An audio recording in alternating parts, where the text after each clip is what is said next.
Bismillahirrahmanirrahim. Assalamualaikum warahmatullahi wabarakatuh.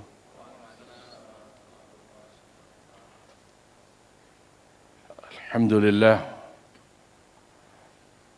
Alhamdulillahi hamdan kathiran tayyiban mubarakan fih.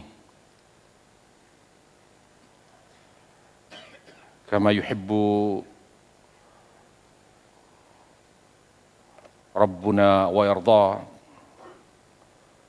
Wassalatu wassalam al-atammani al-akmalani ala al-mab'uth rahmatil alamin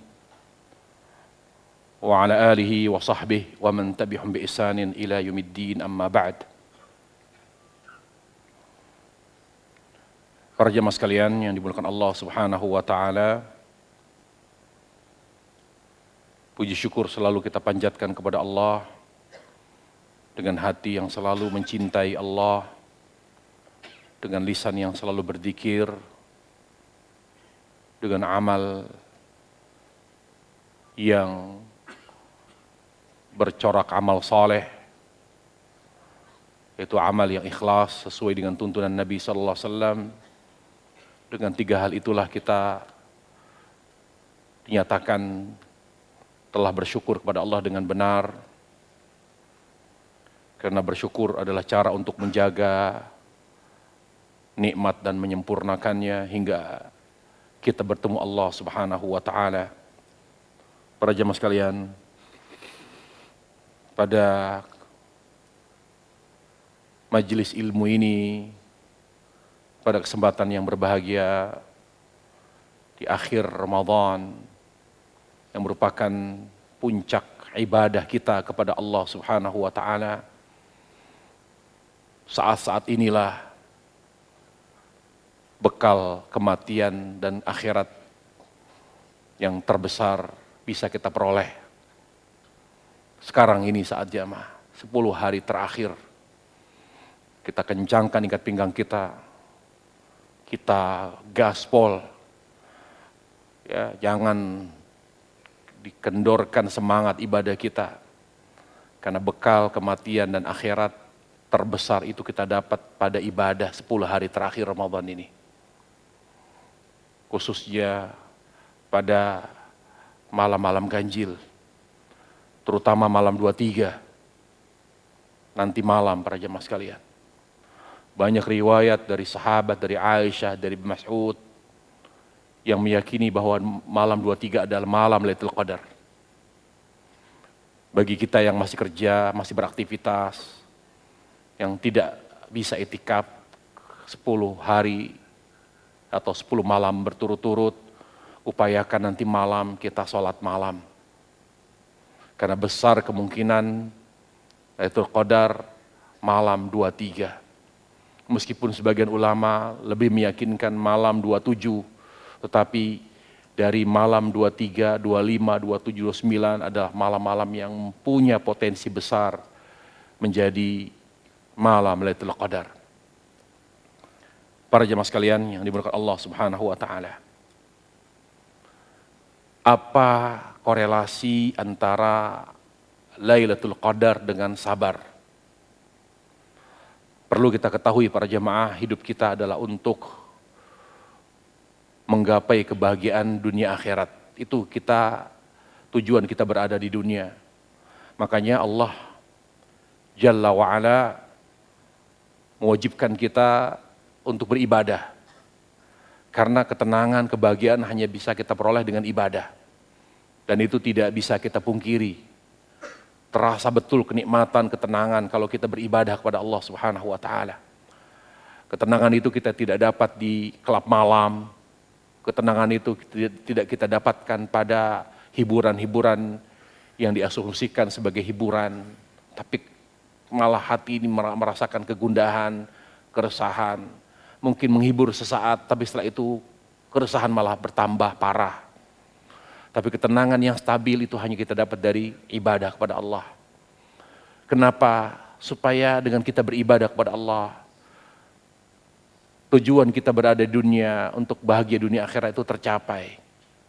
Makanya ibadah yang diminta oleh Allah bukan sekedar ibadah, tapi ibadah yang berorientasi atau yang berlandaskan syukur kepada Allah. Apa dasarnya?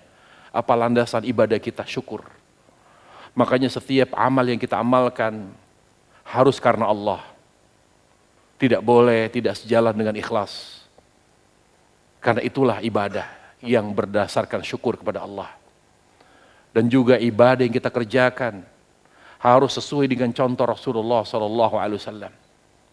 Jadi kita on the track, ya, konsisten, supaya kita hidup terus meninggal husnul khatimah, terus di alam kubur kita nikmat, mendapatkan nikmat kubur, menjadi taman surga, merasakan taman surga, lalu dibangkitkan di mahsyar, kita dalam keadaan diselamatkan, dibahagiakan Allah, kemudian kita melewati hisab dengan hisab yang ringan, kemudian kita melewati sirat dan dimudahkan Allah untuk bisa melintasinya dengan cepat, lalu masuk surga, lalu bertemu Allah. Bagaimana itu semua kita akan dapati? Yaitu ketika kita bersyukur pada Allah. Syukur itu identik dengan kebahagiaan dunia akhirat. Makanya Nabi alaihissalam, ya, bahkan seluruh Nabi membawa Islam, agama tauhid, disampaikan kepada manusia agar mereka bersyukur. Jadi agama yang dibawa oleh Nabi Nuh, agama yang dibawa oleh Nabi Lut, oleh Nabi Nuh, oleh Ibrahim, Musa, Isa, itu agama yang membuat manusia bersyukur. Apalagi agama yang dibawa Rasulullah SAW. Itulah sebabnya mengapa kita harus memeluk agama Islam. Agama yang dibawa oleh Nabi alaihissalam. Karena dengan kita memeluk agama Islam, kita bisa bersyukur kepada Allah. Pada masanya Yahudi agama syukur. Tapi setelah dihapus oleh Islam, demikian pula Nasrani, maka mereka orang Yahudi, walaupun mereka menganggap bahwa mereka menganut agama samawi, tetap mereka tidak dianggap bersyukur. Dianggap kufur kepada Allah. Demikian pula orang-orang Nasrani. Dan itu tegas sekali Nabi katakan, "Walladzi nafsu Muhammadin biyadi, la yasma'u bi ahad min hadhil ummah. Yahudiyyun Nasraniyyun thumma yamut wa lam yu'min billadzi jitu bihi illa kana min ashabin nar." Demi jiwaku yang ada di tangannya, itu tangan Allah Subhanahu wa taala. Tidaklah umat ini, apakah dia Yahudi atau Nasrani, lalu dia tidak mau mengikuti agama yang aku bawa, tidak mau beragama Islam, maka dia adalah orang yang kufur kepada Allah.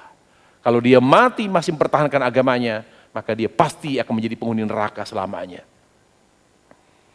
Ini pernyataan tegas Nabi yang menunjukkan bahwa kenapa kita harus memeluk agama Islam. Karena hanya melalui Islam dan menjalankan ajarannya dengan benar, ia akan membuat kita bersyukur pada Allah. Kalau sudah bersyukur pasti kita bahagia. Pertanyaan berikutnya adalah, bagaimana kita bersyukur kepada Allah? Bersyukur kepada Allah adalah as-sabr. Sabar dalam menjalani ajaran Islam. Lika-liku ketika menjalankan ajaran Islam ada 3. Apakah kita harus sabar dalam menjalankan perintah Allah tabaraka wa ta'ala? Yang kedua, apakah kita harus selalu sabar terus sampai ajal menyebut kita untuk meninggalkan larangan Allah? Yang ketiga, apakah kita harus sabar, ya, dalam menerima takdir Allah yang tidak sesuai dengan keinginan kita, yang disebut dengan musibah? Itu aja lika-liku pada saat kita ingin menuju syukur, yaitu melalui proses sabar. Makanya kata ulama, ibadah sarana terbaik sabar. Kita hidup untuk sabar. Jadi kalau kita tidak sabar, kita tidak akan mencapai tujuan akhir kita, itu bersyukur pada Allah. Tidak bersabar tidak akan menjadi hamba yang bersyukur. Karena jalan utama menuju syukur adalah sabar.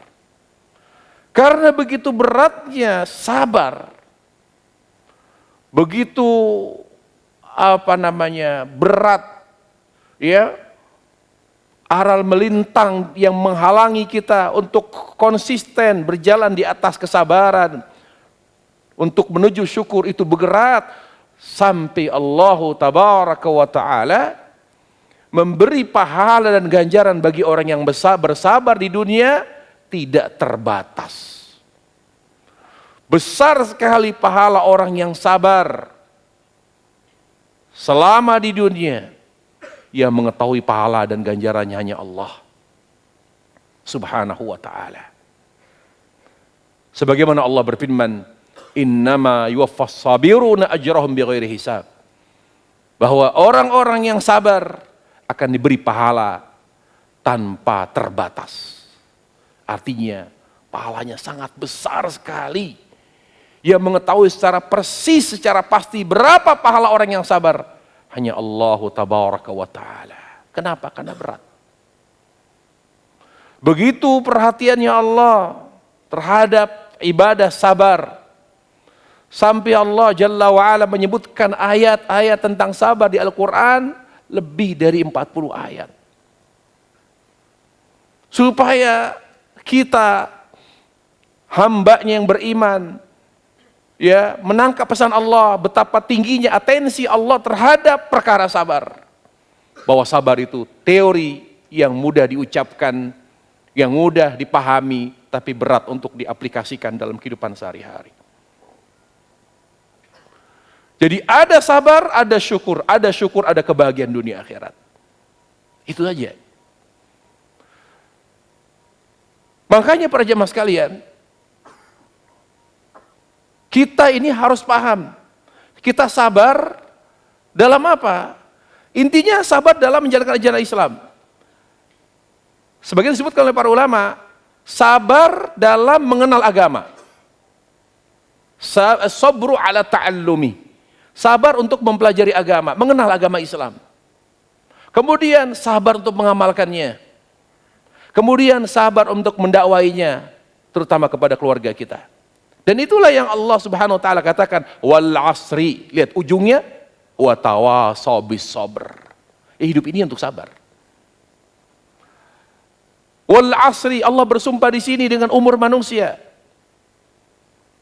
Innal insana fi khusrin. Manusia dalam merugi. Artinya dia rugi, bangkrut dia. Rugi dunia dan akhirat. Khosirat dunia wal akhirah. Illa, siapa yang tidak rugi, yang tidak kehilangan kebahagiaan? Illal ladzina amanu, yang mengisi umurnya dengan menuntut ilmu. Iman di sini maksudnya ilmu agama. Wa amilus shalihat, dan beramal, mengamalkan ilmu agama yang dia ketahui. Kemudian apa lagi? Wa tawasau bil haq, dan berdakwah. Berdakwah kepada istrinya, berdakwah kepada anaknya, berdakwah kepada keluarganya. 3 ini butuh kesabaran. Makanya wa tawasau bis sabr. Jadi dunia ini butuh apa? Ya sabar. Selama kita hidup kita butuh sabar. Sabar untuk belajar agama, sabar untuk mengamalkannya, sabar untuk mendakwainya. Kalau ini kita jaga, kita hadirkan dalam diri kita 3 hal ini, insya Allah kita akan bahagia dunia akhirat. Makanya kata Imam Syafi'i rahimahullah, "Lau ma anzalallahu al-Qur'ana illa hadhihi surah lakafathum." Imam Syafi'i berkata, kalau seandainya Allah tidak turunkan Al-Qur'an kecuali hanya surat ini yang menuntun manusia, yang memberikan info kepada manusia bahwa yang membuat manusia bahagia di dunia akhirat hanya 3, belajar agama, mengamalkannya, berdakwah, mendakwainya, sudah cukup. Dan pesan itu sudah tersampaikan, sudah diwakili oleh surat Al-Asr. Maka cukup. Inti dari Al-Quran, pesannya sudah disampaikan oleh surat Al-Asr. Para jemaah sekalian Allah Subhanahu wa taala. Ya. Ketika kita terus hidup ini silih berganti dengan 3 tadi, apakah belajar, beramal, berdakwah, belajar, beramal, berdakwah, itu aja sudah. Sampai kapan? Sampai kita mati. Gak ada lagi kegiatan lain. Ya, kita bekerja, itu kan mengamalkan ilmu. Bagaimana jadi karyawan yang baik, bagaimana karyawan yang jujur, bagaimana karyawan yang amanah, itu kan namanya memperhatikan ilmu. Tapi amal kita tidak ada pahalanya kalau tanpa dasar ilmu. Para jemaah sekalian Allah Subhanahu wa taala. Lalu dari sisi lain, tadi saya sampaikan, dari apa kita sabar? Dari hal apa? Apa objek sabar? Objek sabar adalah perintah Allah dengan selalu menjalankannya, dan ini adalah sabar yang paling berat yang disebut dengan as-sabru ala ta'atillah. Sabar dalam menjalankan ketaatan. Yang kedua, objek sabar adalah as-sabru an ma'asiyatillah. Sabar dalam meninggalkan maksiat. Yang ketiga, as-sabru ala aqdarillahil mu'limah. Sabar dalam menghadapi musibah. Dari 3 macam sabar ini, kunci sabar ada di pertama. Tidak mungkin kita bisa sabar dalam menghadapi musibah, kalaupun ada, misalnya ada orang sabar dalam menghadapi musibah, dia tidak disebut atau tidak dikategorikan sebagai orang sabar. Orang yang sabar itu, ya, dalam pandangan Allah Jalla wa'ala, adalah yang sabar dalam 3 hal dan 3 macam sabar ini. Kalau sabar dalam musibah, tidak disebut orang sabar. Sabar yang mengantarkan manusia kepada syukur ketika sabarnya mencakup 3 macam sabar. Misal begini, ada lu tetangga saya, itu orangnya sabar banget. Hidupnya susah, anaknya sakit, tapi gak pernah ngeluh. Tapi kok gak sholat ya? Tapi kok nggak mau belajar agama ya? Iya. Kenapa ada orang tidak pernah ngeluh, sabar, kok bersyukurnya kurang? Dari mana kita tahu rasa syukurnya kurang kepada Allah? Karena dia tidak sholat. Orang yang baik, hidupnya pas-pasan, tapi tidak pernah mengeluh, sayang tidak sholat. Kok bisa ya? Bisa. Karena sabarnya hanya dalam menghadapi musibah. Orang bersyukur itu yang sholat. Apa kata Allah? Fasalli li rabbika wanhar. Inna a'tainakal kautsar. Aku beri kepadamu nikmat yang berlimpah. Maka bersyukurlah atas nikmat itu dengan sholat. Kata Allah. Fasalli. Jadi kalau orang ini bersyukur dengan mengerjakan sholat 5 waktu. Orang yang tidak sholat, berarti dia tidak bersyukur pada Allah Subhanahu wa ta'ala. Kenapa kok ada orang yang sabar begitu, tapi dia tidak sholat, tidak mau belajar agama, bertahun-tahun hidupnya dalam keadaan awam. Karena sabar dalam ketaatannya tidak dia kerjakan. Kunci sabar itu sabar dalam ketaatan. Bagaimana mau jadi orang sabar dalam menghadapi musibah, dalam menghadapi persoalan? Sabar dalam sholat. 3 kuncinya. Kalau hati, bagaimana hati sabar? Sabar untuk setia dan cinta kepada Allah. Ini kunci kebaikan hati. Agar kita selalu berbaik sangka kepada Allah. Sabar dalam menjaga lisan. Apa kuncinya? Al-Quran. Basahi terus lisan kita dengan Al-Quran. Kalau kita sering baca Quran dengan tadabbur, gak ada itu kata-kata kotor keluar dari mulut kita. Gak ada. Bayangkan para jamaah sekalian Allah Subhanahu wa ta'ala. Ada seorang istri, seorang wanita curhat ke saya, konsultasi. Ustadz, saya nikah dengan seorang laki-laki yang kelihatannya soleh, jenggotan, luar biasa, ngajinya Masya Allah, jidatnya hitam. Tapi kalau udah marah sama istrinya, keluar binatang. Keluar kata-kata kasar. Jangan coba-coba memantik kemarahan beliau, kata dia. Kami istrinya, kita ini hanya sabar. Paling tidak usah memaki dengan kata-kata kasar, dengan menyebut istrinya binatang. Padahal udah ngaji. Kita bilang, kenapa lisannya seperti itu? Padahal dia sholatnya khusyuk. Ngajinya terdepan. Bahkan dia sering hadir di pengajian. Karena dia jauh dari Al-Quran.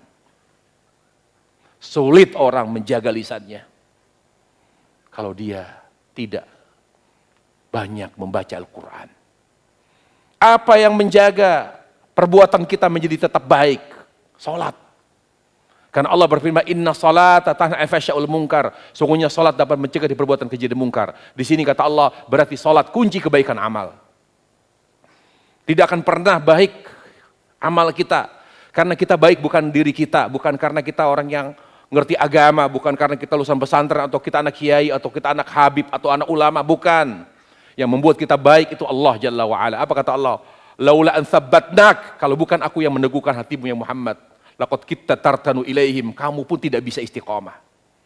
Jadi membuat Nabi itu menjadi orang baik itu karena Allah yang meneguhkan hatinya di atas kebaikan. Itu Nabi alaihi salatu wassalam. Jangan pernah kita menganggap kalau kita dari keluarga yang agamanya kuat, kita benar-benar nggak pasti akan lempeng-lempeng terus. Nggak bisa. Jadi pegang saja teorinya, patokannya, kalau mau perbuatan kita secara umum istiqomah, jaga sholat. Jaga sholat, jangan merasa aman dari penyimpangan walaupun kita anak kiai. Walaupun kita anak ulama, nggak jamin. Jaga sholat dimanapun, kapanpun kita berada. Nah, selama 11 bulan, upaya kita nggak maksimal. Karena minimal para jamaah sekalian, sabar kita untuk membuat kita masuk ke dalam kategori syukur, itu harus 50% ke atas. Kata ulama, jalan menuju sabar itu ada dua sebetulnya. Tapi yang paling utama sabar, yang kedua taubat. Makanya kata ulama, 3 tanda orang yang bahagia dunia akhirat. Apa tandanya? Kalau diberi nikmat bersyukur, kalau diuji dengan khilaf dan kesalahan dia bertaubat dan istighfar. Yang terakhir kalau dia diuji dengan musibah, dia bersabar. Jadi jalan menuju syukur itu ada 2, sabar dan taubat. Tapi yang paling dominan, yang signifikan untuk mengantarkan kita pada syukur itu sabar, hampir 70%. 30-nya taubat. 11 bulan kita nggak nyampe 70% untuk jadi orang sabar. Makanya banyak ngeluh, suudzon kepada Allah. Gimana kita mau jadi orang bersyukur? 11 bulan sabar kita di bawah 70%. Itulah sebabnya Allah menghadirkan Ramadan para jamaah. Makanya Nabi alaihissalam menamakan Ramadan dengan bulan sabar. 11 bulan kita tidak berhasil jadi orang yang sabar sesuai dengan standar yang Allah inginkan. Tapi Allah Maha Pengasih, Allah Maha Penyayang. Allah tidak ingin kita tidak bersyukur supaya kita meninggal husnul khotimah. Allah hadirkan Ramadan sebagai bulan yang membentuk dan memaksimalkan kesabaran kita hingga 70%. Kenapa Lailatul Qadar di akhir? Kenapa Ramadan hanya puasa yang diwajibkan? Coba dibuka. Ibnu Rajab dalam kitab Fathul Ma'arif membuka itu semua. Pertama, betul-betul Allah setting Ramadan sebagai bulan memaksimalkan kesabaran kita karena kita gagal mencapai standar yang Allah inginkan untuk mengantarkan kita bersyukur selama 11 bulan. Sehingga Allah hadirkan sabar sebagai bulan puasa. Satu-satunya ibadah yang Allah wajibkan, tidak ada yang lain. Sementara yang lain hanya pelengkap, pengawal agar betul-betul kita bisa istiqomah secara hati dan amal. Tapi intinya bulan Ramadan, bulan yang memaksimalkan kesabaran kita. Makanya Allah wajibkan kita puasa. Kenapa puasa? Kata Ibnu Rajab, karena puasa dan sabar memiliki kesamaan. Apa kesamaannya?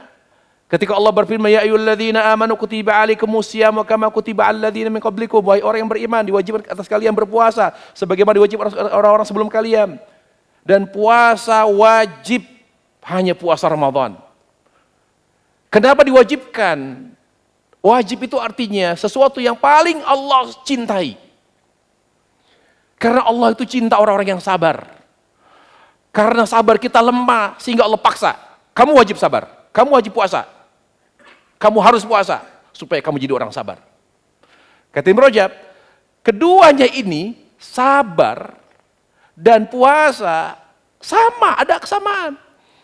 Ibadah yang punya hubungan kuat dengan sabar, puasa. Bukan sholat, bukan sedekah, bukan Quran, bukan etikaf, bukan umroh, tapi puasa. Apa? Puasa sabar, pahalanya tidak terhitung. Puasa juga begitu. Apa kata Allah Jalla wa'ala? Ketika Nabi alaihissalam mengawali hadisnya mengatakan, kullu amal ibn Adam lahu illa siyam fa innahu li. Setiap manusia dia tahu berapa pahala yang akan dia dapat setelah dia berbuat baik, beramal soleh. Dari 10 kali lipat sampai 700 kali lipat, kecuali puasa. Fa innahu li, kata Allah, itu rahasia, aku rahasiakan pahala puasa. Kata Ibnu Rajab, lihat, sampai Allah ingin kita sabar, Allah hadirkan kita puasa dan wajib. Dan Allah sampaikan, puasa sama dengan sabar. Pahalanya aku rahasiakan. Berapa persisnya pahala puasa? Berapa lama? Selama sebulan. Kenapa sebulan? Karena 11 bulan kita gagal jadi orang sabar. Karena banyak faktor. Di antaranya adalah faktor syaitan yang selalu menghalangi kita menjadi orang sabar. Makanya bulan Ramadan sebagai bulan training sabar. Dengan materi-materinya, dengan gembleng-gemblengannya, makanya tidak ada syaitan, dibelenggu syaitan oleh Allah Subhanahu wa taala. Karena mental sudah terbentuk menjadi orang-orang yang tidak sabar, sehingga butuh waktu cukup 1 bulan. Tidak cukup seminggu, 2 minggu gak cukup, harus sebulan. Itu pun di akhir Allah siapkan gemblengan khusus. Beda dengan 10 hari pertama Ramadan, beda dengan 10 hari kedua Ramadan, di 10 hari terakhir khusus. Supaya betul-betul kita meninggalkan Ramadan dalam keadaan sabar. Kalau betul-betul sabar, maka hari pertama Syawal, di hari Raya Idul Fitri, kita selain bertakbir, lihat, apa kata Allah? Walitukabbirullaha ala ma hadakum wa la'allakum tashkurun. Coba buka ayat itu. Kamu bertakbir kepada Allah. Allahu Akbar, Allahu Akbar. Ala ma hadakum. Karena kamu telah diberi petunjuk. Bisa dengan mudah, dengan kemudahan yang Allah berikan. Menjalankan puasa, menjalankan tarawih dan sebagainya. La'allakum tashkurun. Kalau kamu sudah bisa menjalankan semua itu sampai akhir Ramadan, kamu pasti jadi orang yang bersyukur, kata Allah. Itu kapan? Sejak malam takbiran setelah maghrib, Allah sematkan kita menjadi orang yang bersyukur kepada Allah. Kalau sudah bersyukur, kapan Allah panggil kita? Insya Allah husnul khatimah. Dan makanya para jamaah, di 10 hari terakhir, akhir dari training sabar ini, Allah siapkan paket khusus yang namanya itikaf. Dan Lailatul Qadar tidak ada di 10 hari pertama, tidak ada di 10 hari terakhir. Dan itikaf pun yang sesuai dengan petunjuk Nabi hanya dilakukan di akhir Ramadan. Di akhir Ramadan. Lihat para jemaah sekalian, kata Aisyah radhiyallahu anha dalam hadis riwayat Bukhari Muslim, kana Nabi sallallahu alaihi wasallam idza dakhala asyar awakhir shadda mi'zar wa ayqadha ahla. Di mana Rasulullah SAW kalau sudah masuk 10 hari terakhir, beliau tinggalkan semua urusan dunia. Semua tinggalkan, beliau beritikaf. Beliau beritikaf selama 10 malam di masjid, di rumah Allah Subhanahu wa taala. Kemudian untuk apa? Biar fokus. Fokus. Ya, karena kalau kita tidak fokus hasilnya tidak maksimal. Makanya meninggalkan. 10 hari pertama beliau masih berdagang, masih beraktivitas. Tapi 10 hari terakhir tidak ada dunia. Wasyadda mi'zara, bahkan beliau dengan punya beberapa istri, tidak ada seorang pun dari istri beliau yang beliau campuri. Beliau berhubungan intim dengan mereka. Karena wanita itu simbol dunia. Beliau punya istri bukan satu para jamaah. Syadda mi'zarah. Selama 10 malam beliau tidak berhubungan dengan satu pun dari istri beliau. Untuk menunjukkan beliau fokus. Fokus. Untuk mengarahkan hati kepada Allah Subhanahu wa ta'ala. Terutama di malam ganjil. Lihat kata Aisyah. Kana yastahidu Nabi sallallahu alaihi wasallam fil ashr awakhir ma la yastahidu fi ghairiha. Di mana Nabi di 10 hari terakhir, terutama di malam ganjil, bersungguh-sungguh dalam beribadah sampai tidak tidur. Padahal Nabi itu sudah bersyukur. Tapi beliau itu contoh, panutan. Apa yang beliau kerjakan pasti diikuti oleh umatnya. Tapi beliau karena beliau panutan dan contoh, sehingga beliau pada 10 hari terakhir, terutama pada malam-malam ganjil, beliau bersungguh-sungguh beribadah kepada Allah, terutama dengan sholat malam dan doa. Salat malam dan doa. Sampai beliau tidak tidur para jamaah sekalian. Apa yang dilakukan? Di situ paketnya hanya satu. Sabar dalam menjalankan ketaatan. Dari ba'da maghrib kita baca Quran. Alhamdulillah sampai kalau belum hatam berusahakan dihatam. Baca, pegel lisan tapi sabar. Fokus kepada sabar dalam ketaatan. Pada malam, 10 malam terakhir, itu aja.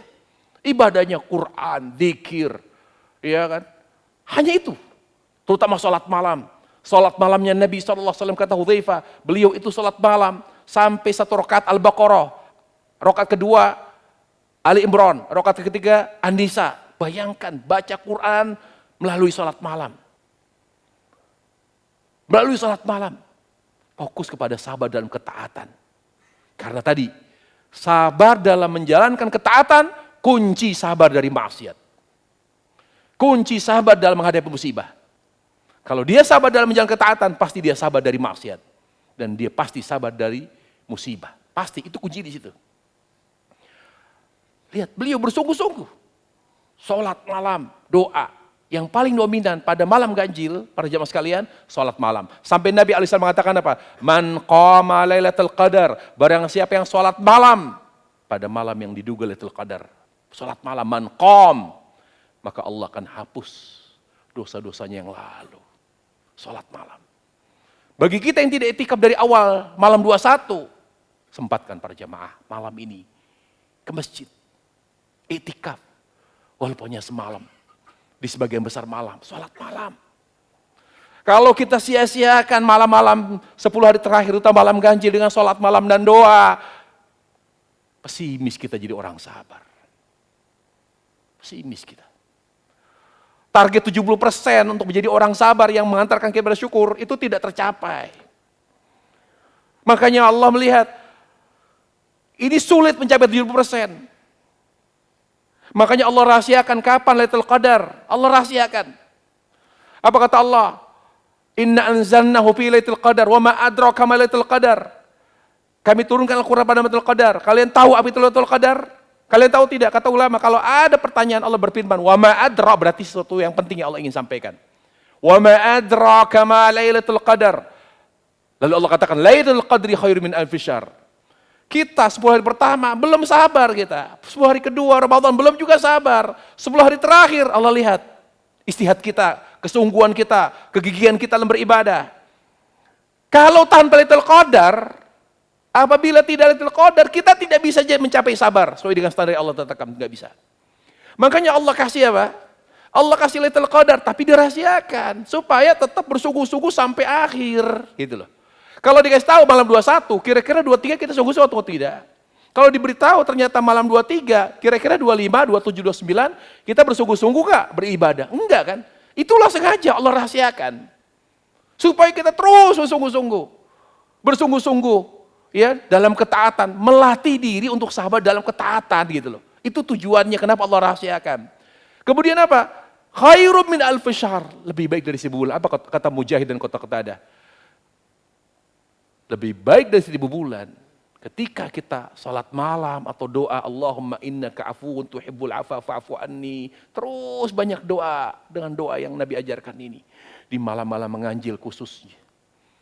Maka kalau Allah memberi kita keutamaan Lailatul Qadar, kita sama dengan menjalankan ibadah selama lebih dari 83 tahun, bayangkan. Sama dengan, lihat, khairum min alfi syahr. Kita di malam ganjil nih, sholat malam dan doa. Maka kesabaran kita dalam menjalankan ketaatan lebih hebat dari orang yang beribadah selama lebih dari 83 tahun. Bisa dipahami? Bisa dimengerti atau tidak jamaah? Atau ngantuk? Atau enggak fokus? Kalau kita sholat malam dan doa di malam ganjil. Lalu ternyata Allah takdirkan kita mendapatkan keutamaan Lailatul Qadar. Apa kata Allah? Khairum min alfi syahr. Maka dengan sholat malam kita, dengan zikir kita, dengan doa kita, lalu mendapatkan Lailatul Qadar, berarti kita lebih sabar dari orang yang beribadah, menjalankan ketaatan, lebih dari 83 tahun. Bisa dipahami? Itu maknanya. Orang 83 tahun ibadah, terus sabar nggak tuh? Jadi orang baik itu susah, tapi sabar dalam kebaikan lebih susah. Itu makna khairun min alfi syahr. Berarti Allah naikin langsung. Yang tadinya masih 55, 60, langsung lebih dari 70%. Bahkan mendekati 90%. Kesabaran kita. Kalau sudah dapat Lailatul Qadar, yang mana kata Allah kesabaran kita dengan mendapat Lailatul Qadar lebih dahsyat, lebih hebat daripada orang yang sabar selama lebih dari 83 tahun beribadah dan menjalankan ketaatan. Sudah dipastikan sudah malam takbiran kita sudah termasuk orang yang bersyukur. Bukti mana kita bersyukur kepada Allah? Orang bersyukur itu yang rindu amal, yang menikmati amal. Makanya Allah suguhkan, Allah pancing dengan apa? Allah pancing dengan puasa. Kata Nabi alaihissalam, "Man shama Ramadan, thumma atba'ahu sittan min Syawal." Siapa yang menjalankan ibadah puasa Ramadan? Lalu setelah itu Allah pancing setelah Ramadan nih. Hari pertama Lebaran kita nggak boleh puasa. Di hari kedua, di hari pertama aja kita karena bersyukur, hati ini bersyukur. Aduh ya Allah, biasa puasa. Karena Lebaran nggak boleh. Besok aduh acara keluarga kumpul.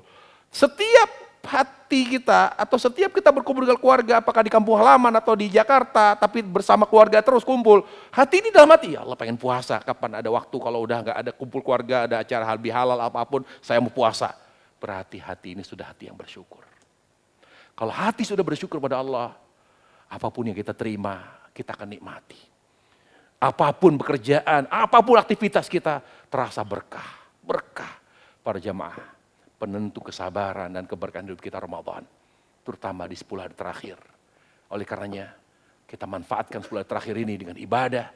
Jangan lewatkan dengan i'tikaf, jangan lewatkan dengan sholat malam, terutama doa yang Nabi ajarkan, Allahumma innaka afuun tuhibbul afa fa'fu anni.